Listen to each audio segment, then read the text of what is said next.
pensando justamente quando eu vi um símbolo da medicina. Eu falei, ué, esse símbolo da medicina é uma serpente? Por que parece uma serpente levantada em uma haste? Como talvez uma cruz? Ou algo assim? Logo eu me deparei com uma coisa que Deus tocou comigo. Que basicamente ele me fez lembrar da passagem, tanto de Gênesis, quanto também, eu não sabia, não lembrava, foi procurar, estava lá em Números também, que Moisés levantou a serpente de bronze em meio ao deserto numa cruz. Ou seja, todos que olhavam para aquela serpente e creem em Deus, que está aquela serpente levantada no meio do deserto, que eram picados pelas cobras, e creem em Deus e viam aquela estátua levantada da serpente na haste, a serpente de bronze, eram curados porque criam em Deus. Da mesma maneira que o pecado entrou no mundo por uma serpente, que quando a Bíblia fala, vocês são representantes de Deus, assim como Deus falou para Moisés, para eles você será como Deus. Não que Moisés era Deus, mas era representante de Deus no meio daquele povo.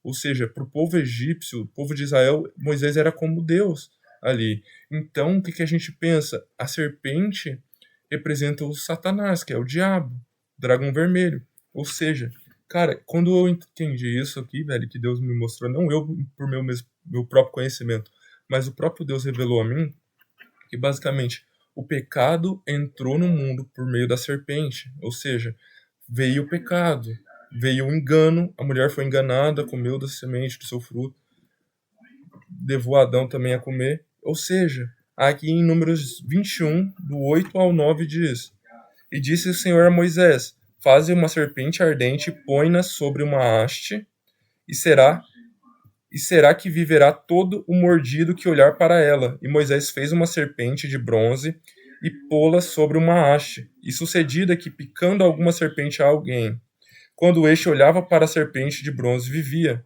E também em João 3,14 fala: E como Moisés levantou a serpente no deserto, assim importa que o filho do homem seja levantado. Ou seja, assim como se você olhasse para a serpente, que por ela veio um engano, que engana todo mundo, Satanás, enganador, que entrou o pecado no mundo, assim Jesus também teve de ser levantado numa cruz, morreu pelos nossos pecados, ou seja, ele foi aquele que Deus enviou puro, imaculado, para que morresse em favor de nós, de mim e você, que está aí ouvindo. Cara, que o pecado entrou por causa do engano. Ou seja, se você continuar sendo enganado, você também está fazendo parte do pecado.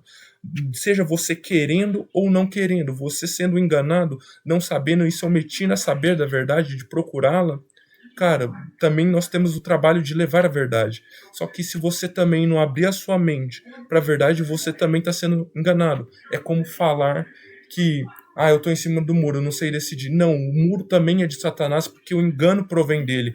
Você ficar meramente em cima do muro não quer dizer que você não vai deixar nem de ser salvo, nem vai estar condenado. Você já está condenado, cara. Você está condenado.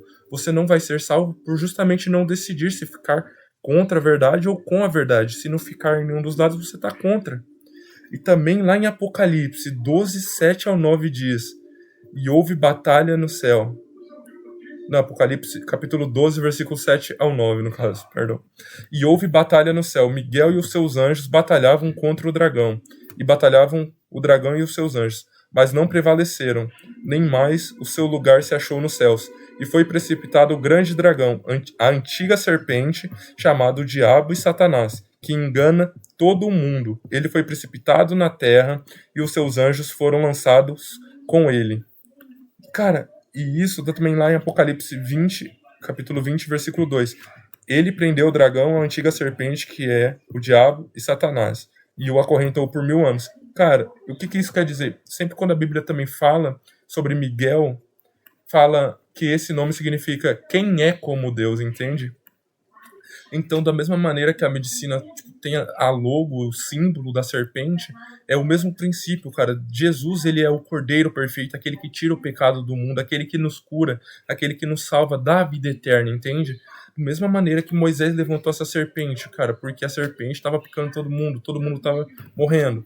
Ou seja, ele levantou a serpente de bronze numa haste no meio do deserto, e todos que criam em Deus e olhavam para a serpente eram curados.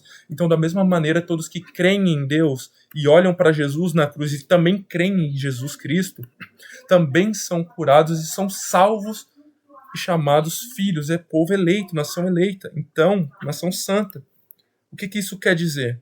Todo mundo que crê em Deus e olha para Jesus e também crê em Jesus, porque ele disse em João 14:6, que é o quê?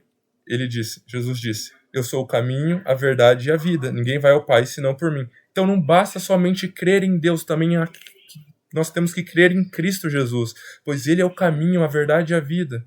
Pois até mesmo o tabernáculo é constituído por portões. Tem o portão do caminho, o portão da verdade e o portão da vida. Ou seja, Jesus, ele é tanto o caminho que leva ao santuário, que leva ao lugar santo e o lugar santíssimo, que habita a presença de Deus.